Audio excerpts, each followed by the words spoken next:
OK, on a créé notre BOM ici. Ici, on voit la feuille complète. Ici, on a créé le BOM dans un précédent vidéo. On va voir maintenant comment on peut mettre les bulles ici. Fait qu'on va retourner dans notre mise en plan. Ici, on a fait notre BOM ou notre nomenclature. On va venir insérer des bulles. Il y a deux façons de faire. Il y a bien sûr les bulles automatiques. On va commencer par cette fonction-là. Si vous cliquez sur bulles automatiques, vous allez cliquer sur la vue et vous allez voir que les bulles vont apparaître. L'avantage des bulles automatiques, c'est qu'il vient créer, on peut choisir de les créer avec ligne magnétique ou pas. On va voir la fonction des lignes magnétiques. Mais aussi qu'il y a différentes façons de positionner les bulles.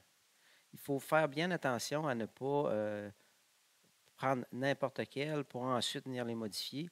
On vient choisir vraiment celui qui nous intéresse le plus. Fait qu'ici, dans ce cas-là, ce serait celui-là qui m'intéresserait bien. Et bien sûr, on peut choisir d'insérer ou non les lignes magnétiques. Et on peut aussi choisir d'aller sur les faces ou sur les arêtes. Moi, je suggère toujours de fonctionner par les arêtes, mais ça, c'est chacun qui décide. Mais normalement, moi, j'irai vers les arêtes. On va le sélectionner pour montrer ce que ça donne. Bien sûr, on va cliquer sur le crochet vert et vous voyez qu'ils nous viennent nous créer. Oups, c'est pas ça par tout que je voulais faire. Il nous a créé, dans le fond, les bulles. Mais vous voyez qu'il y a plusieurs défauts. Vous voyez que la bulle est dans la nomenclature. Ici, c'est cette roue-là qui est sélectionnée. C'est peut-être pas la bonne façon. Même la 7, on passe par-dessus un autre, on ne voit pas la flèche. Et voilà, des fois, c'est pas parfait, parfait. Il faut toujours les réajuster. C'est pour ça que moi, souvent, je vais avec... je vais essayer de faire un undo pour les enlever. Ah, il ne veut pas. Donc, je vais tout enlever. Je vais les réenlever. Et moi, j'utilise personnellement le plus souvent possible, quand je n'ai pas trop de pièces, j'utilise toujours les bulles standards. C'est-à-dire que je vais créer moi-même les bulles, puis je vais les positionner où je veux. Fait qu'on peut choisir le type de cercle, le type de bulle, aucun triangle, et ainsi de suite. L'habitude, nous, c'est un cercle, tout simplement, qui va contenir le numéro d'article. Fait que moi, je vais y aller, je vais commencer. Je me prends toujours sur une arête. Je viens ici. Vous voyez que quand on clique sur une arête puis qu'on vient vis-à-vis un autre, il vient nous les aligner par défaut. Il ne nous mettra pas de ligne magnétique, c'est tout simplement un accrochage, un mode d'accrochage comme ça. C'est bien, c'est le fun, sauf que si je m'aperçois plus tard que je les ai mis trop loin, pour les déplacer, il faut que je le fasse une après l'autre. Fait que tantôt, je vais montrer comment aller avec les lignes magnétiques. C'est pour ça que je vais peut-être les placer un peu n'importe où. Ici, on va y aller comme ça. Ah, j'ai manqué mon côté, c'est pas grave. On va venir ici, puis on va venir ici aussi pour le... Voilà, parfait. Je les ai mis. Est-ce que j'en ai oublié? Non. On va y aller comme ça. Ici, j'ai manqué un petit peu mon coup parce que moi, j'aime bien. Je trouve ça mieux sur les arêtes. On va y aller comme ça. Fait que je les ai placés pas mal où je voulais. En tout cas, dans la séquence qui passe bien. Fait que je pourrais les réaligner toute la gang. Ici. OK. Ah, ici, nous en a mis une. Je ne sais pas pourquoi. OK. Fait que, exemple, je n'aurais pas de ligne magnétique. Je peux venir créer une ligne magnétique ici. Comme ça. J'ai créé ma ligne magnétique. Elle disparaît. J'ai tout simplement cliqué sur une bulle et elle va réapparaître. Ma ligne magnétique est là. OK. Si je clique dessus, il faut faire attention ici. On peut placer les bulles de façon égale ou en glissement libre. Je vais le mettre en égal pour vous montrer ce que ça donne.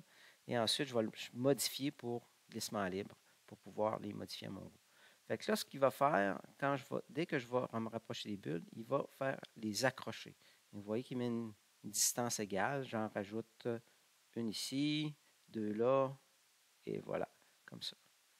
Fait qu'ici, j'ai mes bulles qui sont mises de façon égale sur la ligne. Okay? Si je voudrais les inverser, bien sûr, je peux le faire. J'ai tout simplement à les bouger et je peux faire ce que je veux. Moi, je n'aime pas ça parce que c'est trop rigide comme façon de faire. Fait que moi, j'aime bien le glissement libre, OK, pour pouvoir les mettre un peu où je veux. Comme ici, je devrais les mettre un petit peu plus proches. Ici, c'est parfait. Ici, c'est pas pire. Ici, je pourrais les rapprocher un peu. Ici, je vais les monter. Ici, je vais les monter aussi, OK, pour que ça fonctionne bien. Ne jamais oublier que de ne jamais mettre des bulles comme ça. En tout cas, c'est mieux de ne pas le faire parce qu'on pourrait confondre avec un objet. Dans le fond, si on le met avec un angle différent ou ainsi de suite, c'est quand même, c'est mieux. Fait qu'on clique sur le crochet. Et si, exemple, l'avantage, c'est ça. Exemple, on peut les déplacer comme on veut. On voit ici que je passe par-dessus une autre pièce, ce qui n'est pas à ne pas faire. Fait qu'on va voir comment on peut modifier une ligne de bulle pour réussir à contourner. Dans le fond, ce que je veux faire, c'est contourner, passer dans l'espace entre les deux. Fait qu'ici, on a tout simplement à faire un bouton de droite puis ajouter une jonction. Fait qu'ici, dès que j'ajoute une jonction et je m'en vais sur la ligne, vous voyez qu'il vient de nous rajouter un point. Fait qu'ici, je pourrais le déplacer. Ici, c'est bien. Ici, je trouve que je passe encore trop proche. Je pourrais tout simplement refaire bouton de droite, ajouter une jonction. Il vient de m'en rajouter une. Et là, je pourrais jouer avec la position, dans le fond, de ma ligne. Et vous voyez que ça passe bien entre les deux. Et c'est numéro 1. Ici, bien, je suis peut-être trop, mettons, à angle versus cette pièce-là. Je voudrais sortir une petite partie, peut-être un petit peu plus à 90, façon de parler par rapport à cette ligne-là. Fait que je pourrais aussi venir ici, ajouter une jonction, cliquer là-dessus et venir mettre ça. Fait que vous voyez, c'est une façon de buller qui est simple et qui ne prend pas de temps. Puis qui, au niveau que vous preniez automatique ou bulle, l'important, c'est ensuite de venir les modifier pour que ça change. Vous voyez ici que dans mon BOM, ma nomenclature, les pièces sont presque mises selon un ordre. Fait que vous voyez que si je viens cliquer sur lui, le 3 n'est pas au bon endroit, ou le 5 non plus. Fait que, mettons, je voudrais le mettre 1, 2, 3, 4, 5. Bien, ici, je peux juste les déplacer. Ça, c'était le 3 que j'ai pris. Ah, le 3. Le 2, je vais venir le déplacer. Ce que vous remarquez, c'est que les bulles aussi vont changer de numéro. OK, fait que les bulles changent.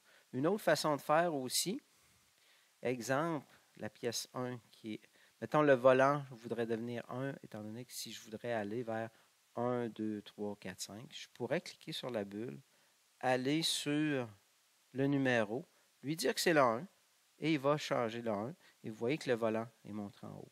Fait que vous pouvez les réordonner de cette façon-là, tout simplement. 3, 4, 5, ici, ça serait le 6, et je pourrais aller cliquer sur le 6, et vous voyez qu'il vient changer ça. Même chose, si on change dans le BOM, il va changer le numéro de la bulle. Fait que grosso modo, c'est pas mal ça qu'on peut faire avec les bulles. Fait que tout en respectant dans le fond, les recommandations au niveau des bulles, c'est facile aussi de venir tout relier ça à un BOM et de modifier le tout.